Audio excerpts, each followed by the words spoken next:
Welcome everybody! Today we're going to be taking a look at Nemesis Syndra. He locked it in an official match versus BDG, and we're going to be taking a look at how Syndra held up in competitive. We're going to be reviewing and also analyzing his Syndra. We're going to be taking learnings, and we're going to also highlight things that he does incredibly well, so you guys can also take that and apply it yourself in your own games. So we're going to take a look at some improvement points, and we're going to take a look at the stuff that he does incredibly well, because in the end he is a really, really good Syndra. So I'm going to start the lane off right here at level 2. Why do we do that? Because there's a lane swap at the beginning, and I don't want to get too bogged down into the details for you guys and analyze the lane swap. TLDR, Nemesis got slightly more XP than the Mel. I always forget that champion's name. And we're now nicely, the wave's nicely crashed right here. And that means that Nemesis has a few options. We're playing mage v mage, right? Mage v mage, what does that mean? That means that both champs are really long range, and both champs are going to be looking to play with a small wins mindset and slowly chip away at the other's HP bar.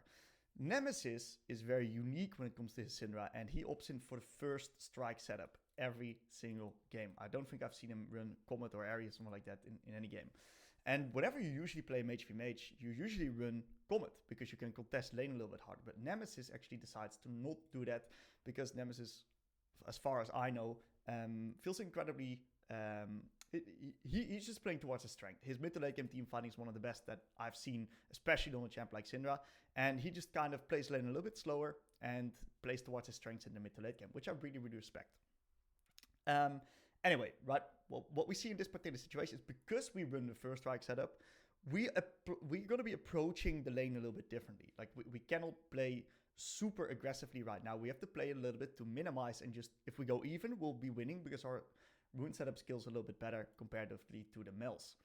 And that's also the mindset that we're going to be approaching in this particular lane. So right now we're going to have a pushing out wave state.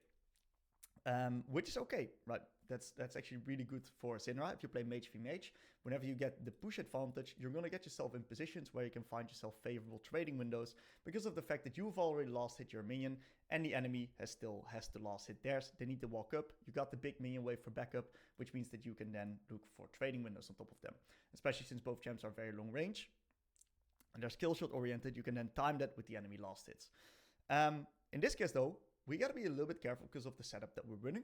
And what I really think that Nemesis does really, really well is he slightly slows down killing the minions in the turret, which means that this wave is now going to be a slow push into Mel.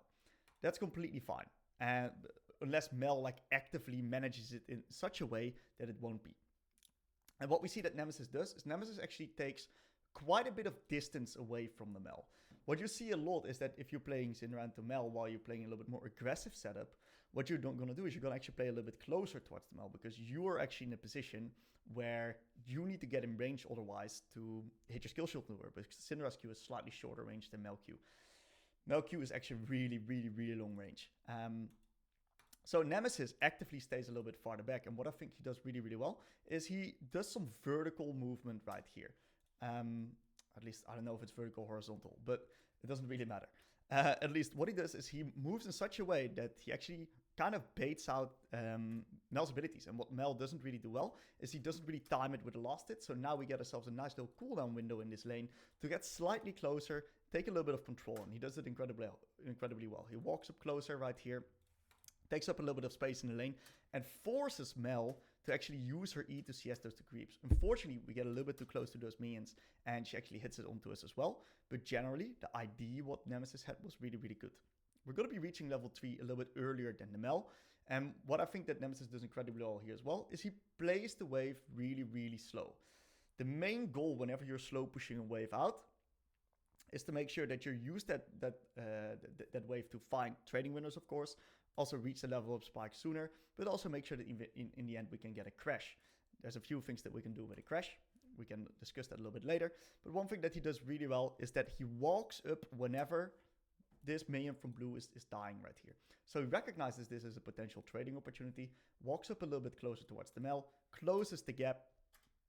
And what I think that he does really well as well is that he walks away from this minion. You cannot be on top of this minion right here, because then Mel's gonna AoE you and the minion with her Q. So he walks away from the minion, he walks closer, and he uses his Q in such a way that if Mel wants to regain space in the lane right now, right, she's gonna be losing this minion. He places his Q in such a way that Mel's either gonna lose the minion, or he's gonna be in a position where he hits it on top of her. So she decides to dodge it, and then she decides to Q the minion right there. So by us queuing right here, we force Mel to use her Q onto the minion, and that's kind of good for us because, once again, we're playing with the idea to minimize. So if we can get out Mel's main trading ability by trading it for ours, that's actually completely fine in this particular lane. So he gets a little bit too close to the minion, gets himself committed, but what we do see is that the Mel actually gets really close because she thinks that she can like potentially harass us onto this minion as a little bit of a trading window, but what she didn't recognize is that she is in an XP deficit and she's now getting herself blasted with a QE. Very nice punish from Nemesis. So now we are in this wave state right here. And this is a very important wave state. The reason why this wave state is so important is because it's slow pushing into Mel, and what's currently happening on the map is that our jungle is looking to clear camps. So we're not going to get much backup from our jungle right now. And that means that this slow pushing out wave state is a little bit of a threat. It's a little bit dangerous for us. Because what we're going to see is if we keep this wave slow pushing into the enemies without us getting any type of cover from currently the Braum, the Cyan, nor the Jarvan, we are vulnerable towards potential enemy gank threat. Especially if we play against a Maokai or any other champs that have very high gank setup. As a Syndra, you're quite vulnerable yourself. So if you have a slow pushing out wave state into the enemy team, what you're going to be put in the position then is you're going to be put in a position where you're vulnerable. So the main thing that we got to ask ourselves, the question in this particular state, is which wave are we eventually going to crash? Because we do not want to get frozen upon if our team's not going to be able to help us out of the sticky situation. Otherwise, we're going to be losing a lot of minions. Since this is a cannon minion wave right here, what we're going to be doing is we're going to be asking ourselves the question, can we hard push this wave into a crash? And the answer to that question in this case is actually no. Why? It's going to take us a lot of time to push out this cannon minion wave. And the other thing is that because it's going to take us so long, right, what's going to happen is if we push it, Mel can tin it, which means that your minions are also going to be dropping. And it means that Mel can then potentially freeze the wave on her side when there's only like 3 casters alive, with the new wave already coming in, which means she can just hold it for like 2 or 3 seconds, which means that this is not a wave that we can hard push by any means. The goal, therefore, in this particular wave should be, let's slow push this wave, hard push the next wave, make sure that on this slow push, we get ourselves a vision ward on either side that we want to be playing on, to also make sure that we're then in a position that we can lean heavily and that we're actually safe pushing out and crashing the particular wave. So right here, what we do is we're going to be looking for this little bit of a slow push. We do a pretty decent job avoiding the Mel Q. What we see with the Mel Q is that she tried to time it onto last hit. She used her trading window right there. We did miss the last hit, so it was kind of successful for her because now we lose a creep. And now we're in a pretty tricky position right here. We lost another last hit right here. We did get the cannon, and we really have to look at the next incoming wave right now. This is a crucial position to establish where the next wave is. Because with the next wave coming in right here, we need to make sure that at least one minion stays alive in this particular spot. Otherwise, the wave is going to move into Mel, and then we're going to be vulnerable that deep up in the lane. So what we're going to be doing right here is Nemesis actually throws out his E, tries to get the last hit, which he otherwise wouldn't be able to get all the way back there because the cannon was focusing it. What I actually think that he can do is I think he can regain space. Main reason why he can regain space and walk forward in this case is because of the fact that Mel literally just used her Q right here. So that means that we got a small window in which that we're still not being able to get hit. And even if we get hit by a little bit of damage, it's not necessarily a problem if we can eventually crash the wave. That should be our utmost priority right now. So we use our abilities right here, and what we see that happens is now the wave gets into a position where it stacks up at a really annoying spot. This is bad due to many different reasons. Why is this so awkward? Well, first of all, our jungle and support are not able to cover us right now. And what we're going to see shortly is that the enemy is actually on the timing to make a play. But regardless, right, of that particular reasoning, what we are now going to be seeing is that Mel is also going to be able to get a big fat slow push onto us. So much better what happens is if we actually slow push this wave, then use all of our resources to hard push the next wave, and the faster we crash the wave, that's the difference between how the next wave after that is going to put out. So if we crash the wave after this cannon, wave 5, really fast, what's going to happen is that Mel is going to then either be in a position where she hits the minions really fast and the tower is going to come back to neutral, and we're really happy in a neutral state because we can be incredibly flexible to what's happening on the map. Or what's going to happen if she slow CS and slow hits everything under the towers, that's also going to be completely fine. Then she's going to be building up a really big slow build, but then at least it's going to be pushing rather quickly into us comparatively towards what we see right here, in which this is probably the worst wave state that we can find ourselves on. So now what we do is very important factor, very important detail, is Nemesis throws out his W into the bush. Why does he do that? The W grants vision. And that's a really good usage of his ability, putting himself in the same position, in a safe position. And he then opts in to place a ward on that same spot. So there's a few things to analyze right here, right? Because there's a little bit of a cross-map situation happening. And what we're now going to be seeing is that our jungle is going to be clearing top side, right? And we are going to be placing our vision on bot side. And that's a little bit conflicting in a way. Because with this cross-map situation, you kind of usually want to be leaning towards your jungler if you're in a position where you want to be safe. If you want to set up a gank, you want to, of course, lean towards the other side and bait the enemy champion into your jungle. And what he decides to do is he decides to ward bot side right here, which is a little bit more of an offensive ward. Because with this ward, you're going to be opting in to spot the enemy jungle and potentially lean towards the side to bump him into your jungle. It also really depends on what Jarvan's doing, right? But more likely than not, his bot side jungle is currently not available, and he's going to be clearing towards his red and top side, as we can see. So with this wave state that we currently have, playing an offensive ward right here is quite dangerous, because this doesn't necessarily allow us to lean heavily towards either side in this particular case. Another thing to mention is the ward location, right? We ward very deep up in the bush. What we can do instead, right, is since there's no means to arrest, right, to last it right now, we got a little bit more time to place the ward in a slightly better position. If we're going to be taking a look at what is that better position that we can potentially have that ward on, well, we can potentially have that ward a little bit more exactly on my dot right here. So why is that ward a little bit better? It's pretty hard for me to spot because we don't see the bush. We're going to find ourselves in a position a little bit later right here. I can draw it on the minimap. If we put it a little bit more down in an exact position, let's see if I can actually find this on the rift kit. I'll just show you guys so you guys understand. What you'll do is you actually place the ward in this spot right here.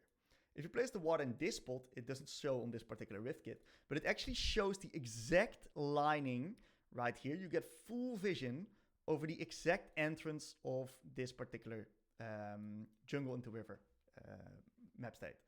While if you place the ward right here, what you see is that, yes, it's going to give a little bit of safety vision right here, but it's not going to split the entire lining. So if someone hooks the wall, we do not have information over that. So our ward is usually slightly better placed towards the bot side of the bush right here. We're going to continue. What we see right now is because we do not have full, we're not able to lean towards our jungle right here on the top side because we don't have, like, we got a little bit of vision set up right there, but it's still like not super safe vision. It's deep vision, so we got to be a little bit careful with that. And because of this wave state, we're actually in a little bit of trouble.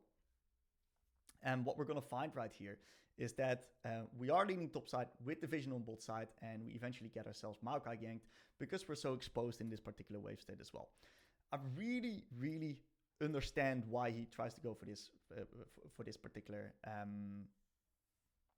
W into Q combo, because of course you feel kind of safe, but the wave state's pretty awkward, and eventually Maokai avoids the vision really, really well, tanks the turret for the Mel, and that was just really, really well played by the enemy team. So really nice job by the enemy team avoiding the vision, but we see that there's a small, like, we can do a little bit more optimization in the wave management because the wave was in a pretty awkward spot, and a little bit with the warding as well. Also recognizing that this is a heavy downtime of the game for our team right now. Our Braum and Jarvan aren't able to contest. So our wave state needs to be in a position where we don't really have to walk up. And I think that the main learning from this particular state is the wave management on wave 4 and 5 on the cannon and the one afterwards. So we get ourselves killed, right? Sucks, right? It's not the biggest problem in the world. We can just nicely TP back and catch all of the minions. And now we're in a very similar position where the wave is slow building out into the enemies. This is amazing, the slow building out wave state. Why? Because why is the slow building wave state so good right now? Well, what we see with our team is going to be looking to make a play. Matter of fact, look at what the Jarvan's doing. The Jarvan's actually looking to make a play onto the enemy Gromp right here. So what we're going to try to do right now is we're going to try to synchronize our wave state with Jarvan making the play onto the enemy bot side right here. And the way that we want to view that is we got to ask ourselves the question, when does Jarvan make the play? That's a very important question to ask. Well, it really depends. Right? What is Jarvan going to be doing? Of course, there's a bit of communication. I do not have the voice comms. I'm not listening to the voice comms. I'm just reviewing Nemesis Syndra right now. But depending on when Jarvan's playing, if he's going to do Scuttle into Gromp or Gromp into Scuttle, more likely than not he's going to start with Gromp because that's the deeper objective. You can always go for Scuttle when he's walking away. That one is going to be easier and for him to take. So we're going to now try to sync up our wave state with Jarvan being able to play. And there's many different options. In this case, what Nemesis opts in for, he opts in to nuke the wave under turret, which means that the next wave is actually going to be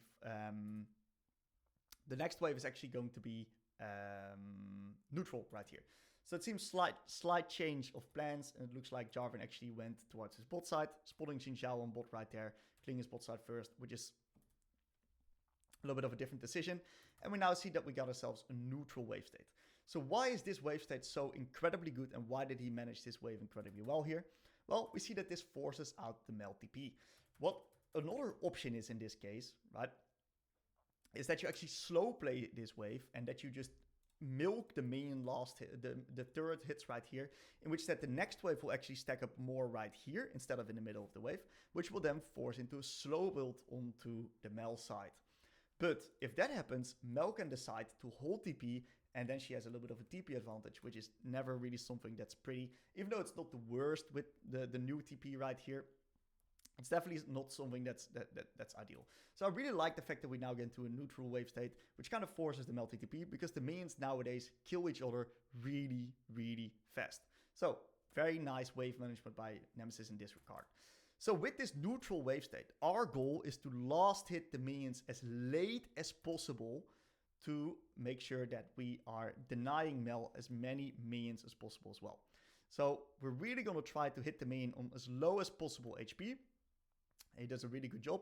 And we see that these next minions right here in either world are also going to be played in such a way that we are going to be slowing it down as much as possible. And we deny the Mel 3 melee minions right here, which is great. It's a fantastic wave management trick right here. Now, once again, right, we gotta now sync up with our Jarvan. Like, we gotta understand what our Jarvan's doing when he's doing it, so we can have a wave state that matches him. And in this particular situation, we see that our wave state gets into this very awkward position where now, because we nuke this and because of this QE, it kind of gets frozen on the Mel side right here. So what can we do instead of what we're doing right here is we actually don't QE the Mel, but we only Q her, or we W into Q on the back end of her TP, which would be right here. So it doesn't necessarily hit all of the minions. We can, for example, pick up this one, WQ on the back end of this minion right here, which is going to preserve the slow pushing wave state, but is not going to make sure that it's once again going to get stuck frozen on her side. Because we can then potentially play onto the next wave, let it stack up onto the next of these minions, keep one of these minions alive at least, so you have more room in the lane to play upon. Especially with the current vision that we have, we got to be a little bit careful. So I'm not the biggest fan of this QE. I think this should be a WE onto the Mel and onto the back of the minions, and we should not nuke the wave like this. Because what this Mel does right here is you see that it's now going to be stacking up towards her side, because Mel actually slow plays the wave right here under the tower, which means that the next wave is now going to slow push back into us, and that's not necessarily that good for us. Because we're forced right now, what we see is that we now have to force walk up for these minions really, really deep, and it puts us in a little bit of an awkward position. You see that Nemesis is quite scared because he doesn't want to get himself chunked by Melq, so he's standing really far away, out of Mel's ranges, and he's kind of forced to Q these minions. In an ideal world, this is not what happens, because there's no pressure onto Mel right now, and we see that this wave state is just kind of hard to get out of. Thankfully, he does a really good job with the WQE, but because we got no abilities right now, well, what we see is we got no abilities right here. Mel's now in a position where she can once again hold the wave, and this puts so much pressure onto us. So we sometimes rush our abilities, which puts us in positions that are very awkward here in the lane. And it's easily solvable with a slightly different mindset towards how we approach the lane. And you see that we're kind of forced to drop some minions because of this as well. So we actually land a really, really, really nice W. One of the things that we see is unfortunate interaction is that if Mel uses her W, you also just do not get your stack as Syndra. Like, it fucking sucks. I know it sucks a lot. So the best thing to do is, if you ever land your W in a position like this, is don't full combo a Mel, but keep your abilities up and play in rotations. Like, we'd like to play in rotations of 2. So what you can potentially do as Syndra is, instead of W plus Q plus E, you can actually W plus Q, and then on your next Q, you have your Q plus E available, instead of not having a single order ability to sequence it on, and of course get your passive stack. Besides that, if we have no E, we're just generally more vulnerable in the lane. So this Mel actually does a really nice job with her wave management. Very nice aggressive baiting by the Mel right here. Really milking Nemesis is small slip up in the wave management. So we see also right here that we have no E, we're really, really vulnerable, and there's a little bit of a gank happening. And because we didn't really have E before, we're Eing quite late. In an ideal world, what happens is that we QE right here already, so that the Maokai never gets the opportunity to use his W on top of his dodge our QE. What we see is that Maokai is an insane W, getting ourselves killed as well. So what we see right here is Nemesis gets a little bit frustrated. I understand this is a very frustrating position. The main takeaways, I would say, in this particular case is, right, I think our wave management just wasn't good enough. And I would say that our wave management put us in these really awkward positions here in this lane. And yeah, that means that we're just in a very tricky spot. So we also opt in for no potions. It's greedy, but if we can minimize really, really well, I think we can make it work. Whenever you're behind, you want to make sure that you invest every penny in, of course, reaching your spikes. Whenever you're ahead, of course, you're really happy trading. Whenever you're behind, generally you're not. So we're really, really in a tough position right now. What we want to do is we want to get to our Q upgrade ASAP, because that's really when we're going to be opening up for options. What Nemesis does right here is recognizing that he's now in a position where the enemy Mel has got a little bit of gold. She wants to find herself a reset. He hard pushes the waves, and now he actually lane locks her in this particular case, which means that he's now in control of the lane, and this is going to give his team so much space. Remember what he did previously, where he forced out the Mel TP?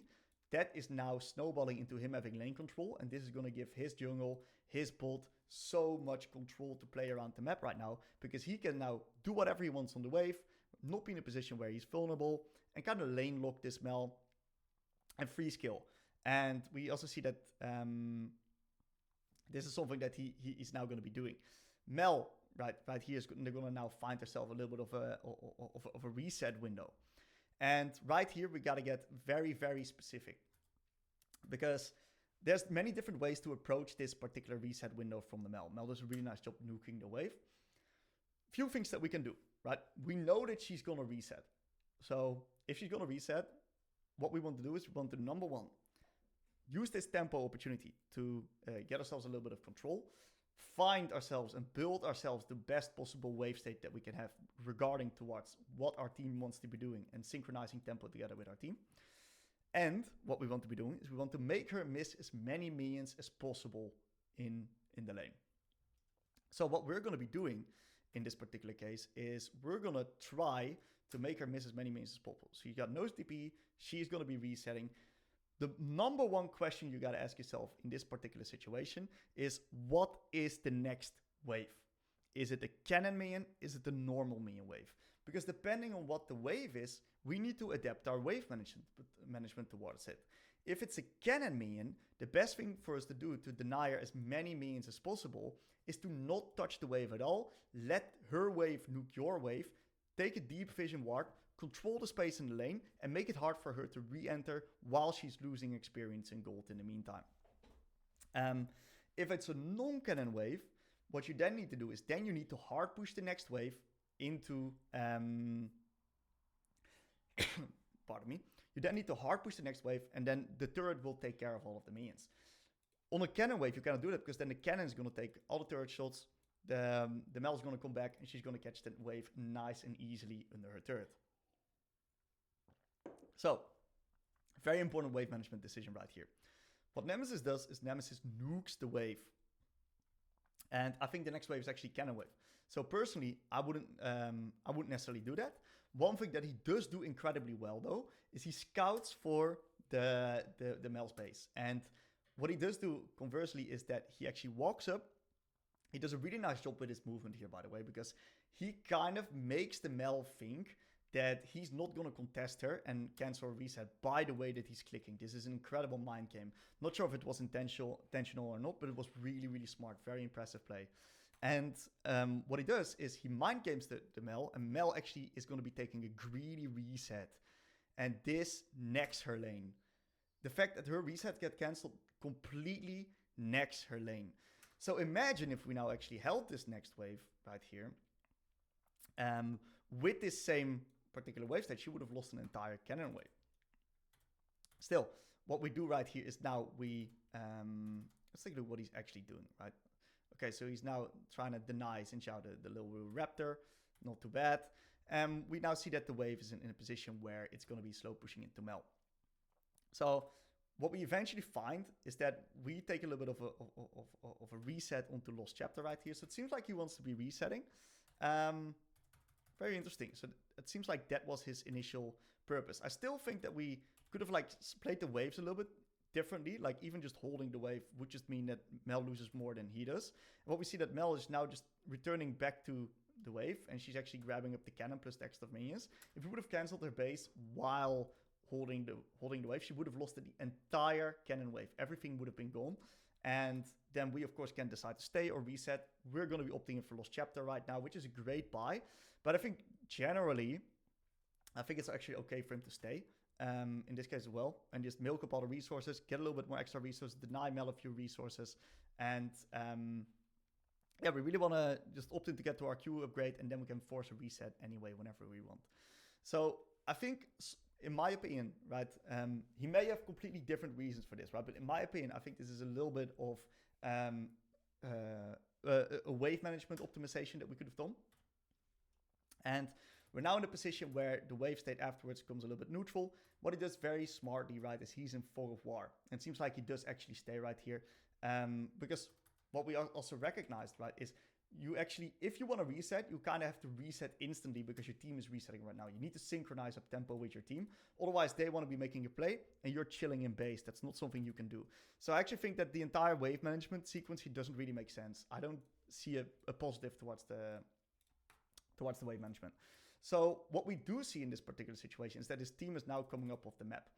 And we also see that they're now looking to make a play on the bot side. So what Nemesis does right here, in the isolated 1v1, Nemesis wants to just be catching waves right now, and he wants to be putting himself in a position where he can get to his Q upgrade, and that's when he can start controlling the lane because of his wave clear being absolutely through the roof, and I'm not really having much downtime in the lane when it comes to his abilities. But what we see right here is that Jarvan is now looking to make a little bit of a play on the bot, and he's losing mid-prio. So in an isolated 1v1 lane, this makes sense because of the fact that with this particular push, he can then safely catch the minions all up the tower. But because he's getting shoved in right here, he's now in a position where his team cannot make a play because Mel has first move and she's already shoved the wave, while Syndra is now responding. And this makes it really hard for their team to make a play on the map. So they use the bot prio to actually take up the dragon. And eventually they do get the dragon pretty nicely. But we see that it was a little bit of a fishy play. It's not really synced up with what the team wants to be doing and when they want to be playing. So, next wave is going to be neutral right here again. The team is now on a little bit of a downtime after this play because now there's going to be waves to attend to. So there's two ways to go about this particular wave state. You want to get it out of neutral right now. You can either just let it slow push into you and then you're going to be completely fine. Or what you can do, in this case, we reach level 7.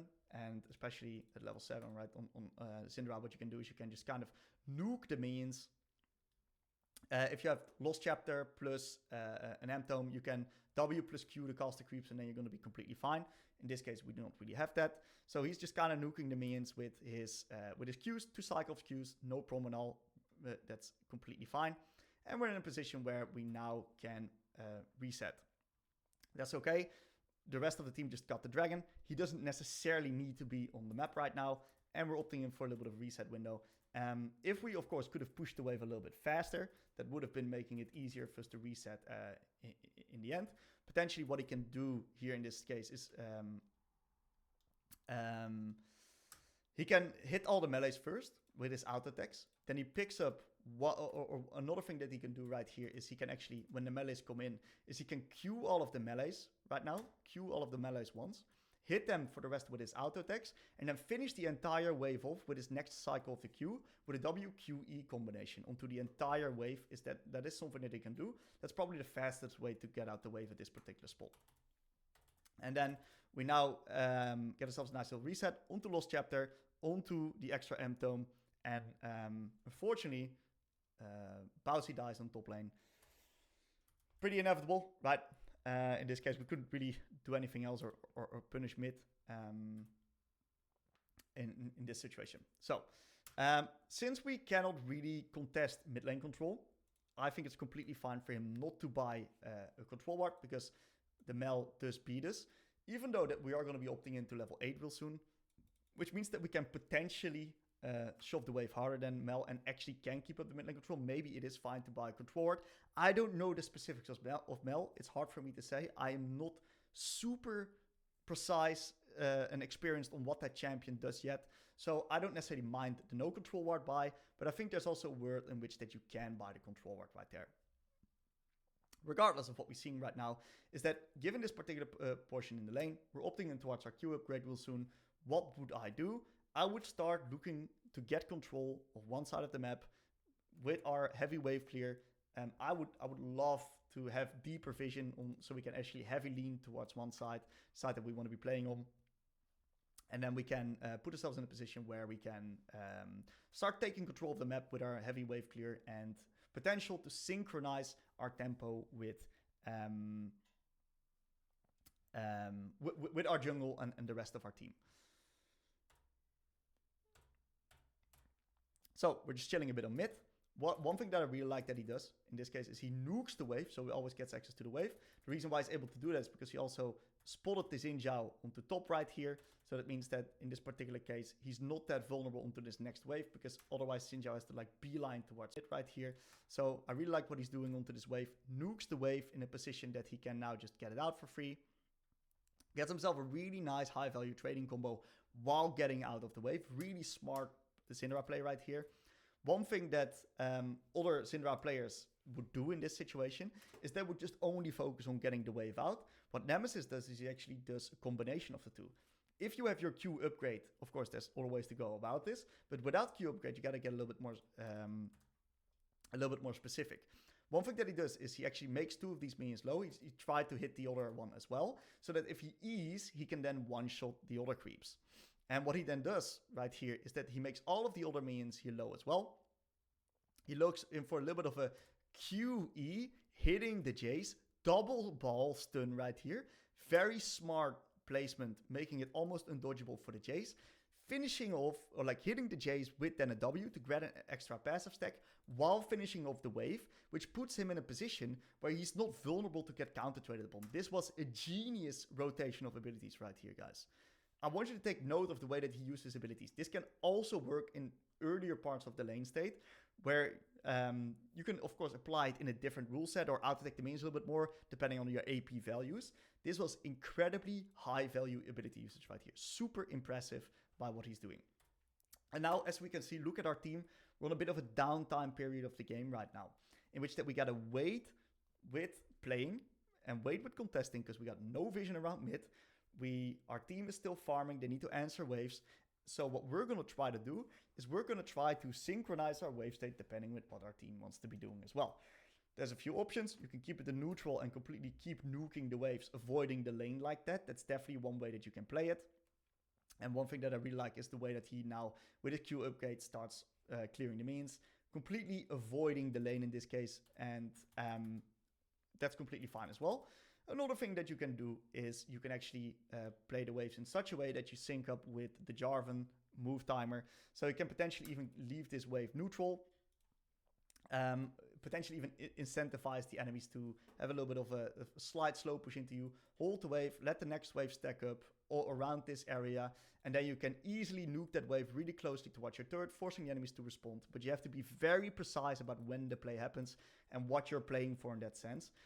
In this case, we see that the Braum is now moving mid. So him nuking the wave forces the enemies to respond, and this grants him the opportunity to play vision right now. So the when in this case is right now. So that's why he nukes the wave also right now, and he can instantly move in with Reckless and play right now onto the vision setup, which is amazing because this vision setup is now going to allow him the perfect control of top side right here. This is going to be perfect control.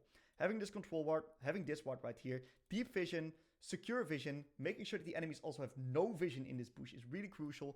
This is going to allow him to perma-nuke waves, then duck off into fork, or lean very heavily towards top side, which puts him in a position of ultimate safety and also ability to translate his leads towards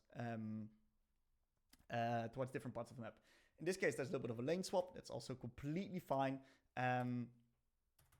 We do see that we're in a position where we slightly get baited into our E usage, and because of the move speed that Jace gets from the acceleration gate, this is what a lot of people overestimate, by the way, underestimated, is look at how long this move speed lasts. I want you guys to look at this particular indicator onto the Jace icon.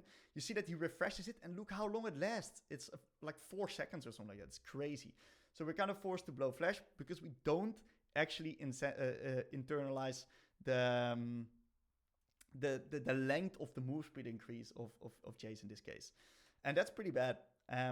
One thing that you can do as well in this particular situation is, since everyone is like coming off from a reset right now and Jarvan's still farming, is what you can do is you can actually stay mid for one extra wave.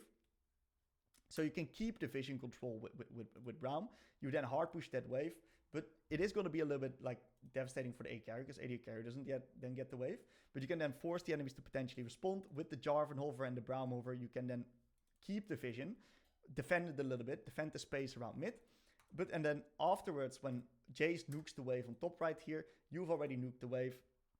You can move into top side and potentially defend. It's a tricky one, but it's a potential thing that you can do. It's very, very tricky. Definitely not guaranteed.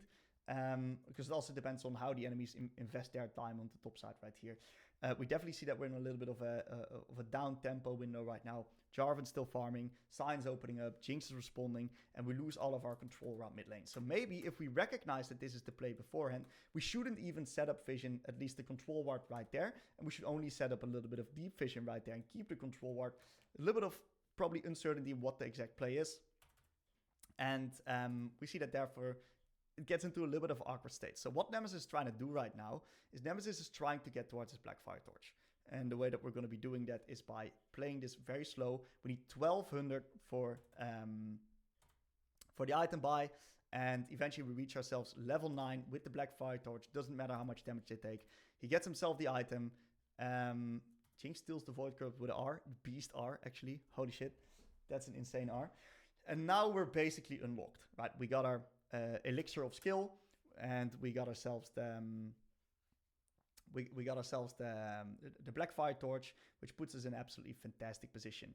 One thing that we're going to be seeing is that this Xin Zhao gets himself in a position where he gets collapsed upon.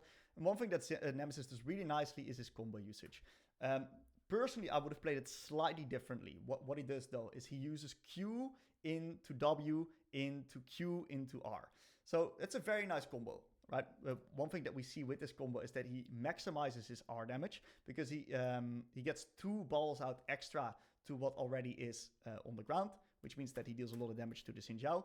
Another way to play this particular situation is if you go Q, R, E, W, Q.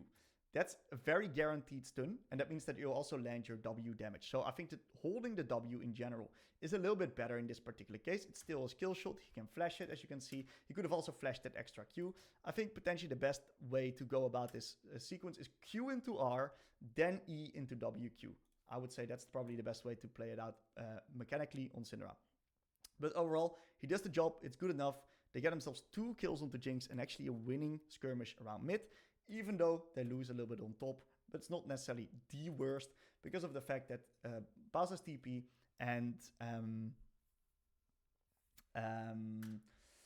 the enemies don't have an extra grip. They only got 2 grips, so they don't have that extra grip. So that means that the tower damages isn't that high. Overall, game state, very clear win condition. Our Jinx is an absolute beast. It's a unit. We're going to be playing for her. We got a very nice composition for her as well. We see that in this situation, right, we got ourselves a nice front line. We got Brown that can peel her. The enemy does have some hard engage in the Maokai. Is it enough? Right. Of course, we know the result of this game. Absolutely not. And we know that Xin Zhao really generally struggles into Brown because of how easy it is to lock down with just an out attack or a Q. I was frontline on Sion, but Sion's not really going frontline with this build, but Braum is. And they're definitely units that can place themselves in front of Jinx for sure.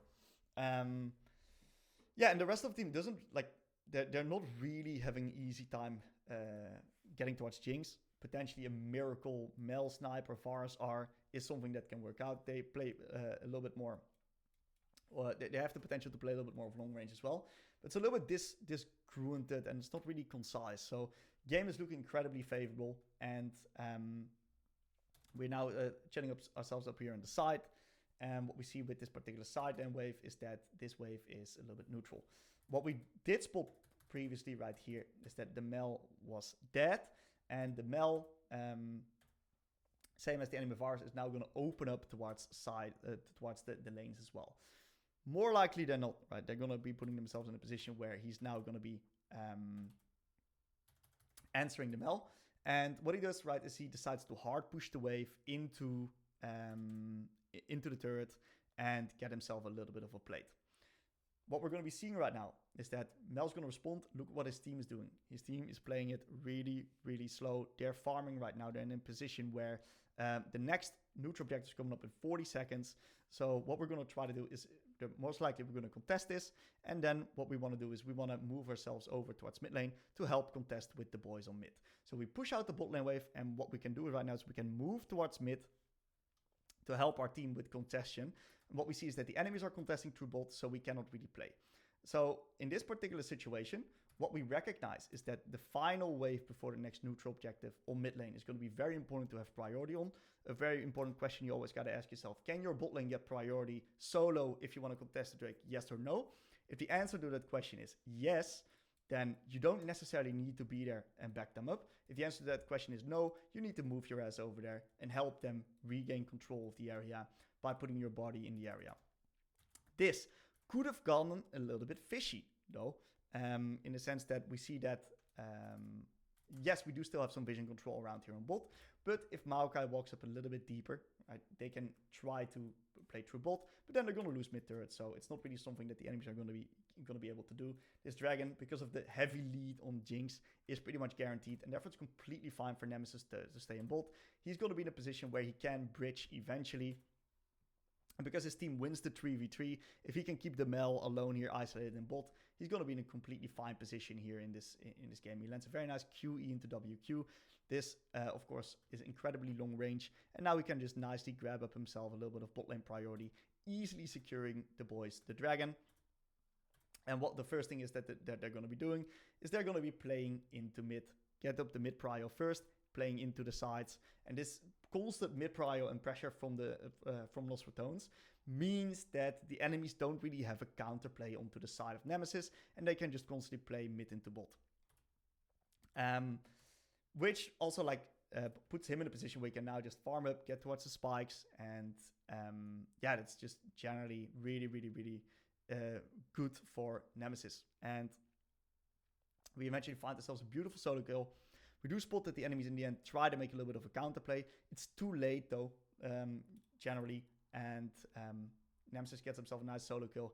And from this point, the game is pretty over. Like, we can go into a lot of mid-game rotations, but we've covered so much already today that, yeah, I think it's a good place to end it. Like, what were the main takeaways? I think some of Nemesis' ability usage was incredibly good. We see it in some of the fights. Really good skirmisher onto Syndra. He also is really good at minimizing and understanding when he how to bait out enemies' abilities, sit back in lane. The main takeaways, in my opinion, in this case, were that we can do a little bit better job on the wave management, especially synchronizing it with the movements and the intentions of our teams, of the team. And to give you guys a little bit of an example of what that looks like at the highest level, I want to be going to a little bit of a VOD that